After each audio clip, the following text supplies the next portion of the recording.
अगर आप रहना चाहते हैं हेल्दी फिट और अपने दिमाग को रखना चाहते हैं एक्टिव स्ट्रॉन्ग और अपने बच्चों के लिए स्पेशली जो बर्फ़ी मैं आज बना रही हूँ बच्चों के लिए बहुत ज़बरदस्त है। स्कूल गोइंग जो हमारे बच्चे हैं जो यूनिवर्सिटीज़ कॉलेजेस में जाते हैं, नारियल एंड दूध से बनी हुई ये बर्फ़ी चाहे तो आप लड्डू बना लें, बहुत ज़बरदस्त चीज़ है। तो चलें जी रेसिपी स्टार्ट करते हैं।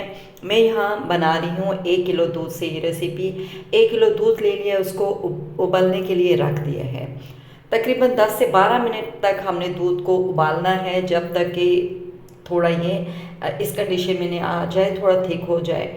उसके बाद ये तकरीबन अपनी क्वांटिटी से हाफ़ हो चुका है, तो अब इसमें हाफ़ कप शुगर ऐड कर दिया है। अगर आपको कम चीनी पसंद है तो आपने 1/4 कप कर देना है और इसको तकरीबन मज़ीद आपने 4 से 5 मिनट पकाना है। और उसके बाद इसमें 1 टीस्पून लेमन जूस ऐड कर देना है। लेमन जूस ऐड करने के बाद ये दानेदार टाइप का हो जाएगा। वैसे तो जब हम इसमें नारियल ऐड करेंगे तो उससे ये दानेदार बनेगा ही, लेकिन आपने लेमन जूस ऐड करना है। और अगर आपके पास लेमन नहीं है तो कोई टेंशन वाली बात नहीं है, आप इसको स्किप भी कर दीजिएगा।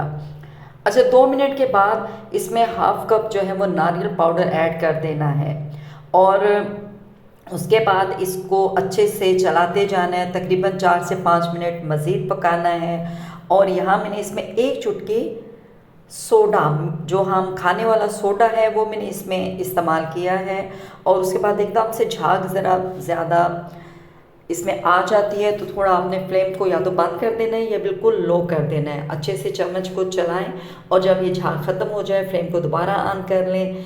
3 मिनट दोबारा पकाएं, 2 से 3 मिनट। दूध जो है वो बिल्कुल हमारा तकरीबन ड्राई होने के करीब है। अब इसमें 1 टेबल स्पून देसी घी आप ऐड कर दीजिए और इसको दोबारा से मिक्स कर लीजिए। साथ में ही हाफ़ टी स्पून इलायची पाउडर, हरी इलायची है उसका पाउडर इसमें ऐड कर दें और चम्मच को मसलसल चलाते जाएं।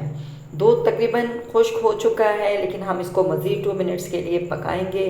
बर्फ़ी का जो हमारा ये मेज़ा है, मिक्सचर है, बिल्कुल रेडी है।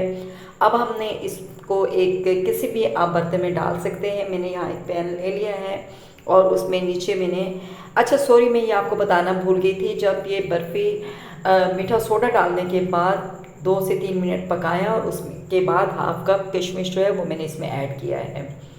आप चाहें तो बादाम, पिस्ता कुछ भी ऐड कर सकते हैं, जो ड्राई नट्स आपको पसंद है, आपके पास अवेलेबल है, आप वो ऐड करें। उसके बाद मैंने इसको इस पैन में मैंने बटर पेपर लगा दिया था ताकि आराम से उतर जाए। उसके बाद इसमें मैंने ऐड करके इसको सेट कर लिया है। ऊपर से बटर पेपर से इस तरीके से बंद करके इसको इतनी देर रखना है जब तक ये केक ठंडी ना हो जाए। और ये इस तरीके से जम चुका है।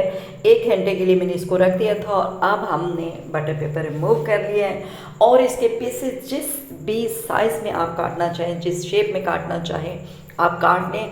और अगर आप इसके लड्डू बनाना चाहते हैं तो हमने जिस तरह इसको पैन में रखा था, पैन से निकाल के जब ये ठंडा हो जाएगा तो आपने इसके लड्डू बना लेने हैं। बहुत ज़बरदस्त चीज़, आप बिलीव करें, इतनी अच्छी और बेहतरीन किस्म की ये रेसिपी है।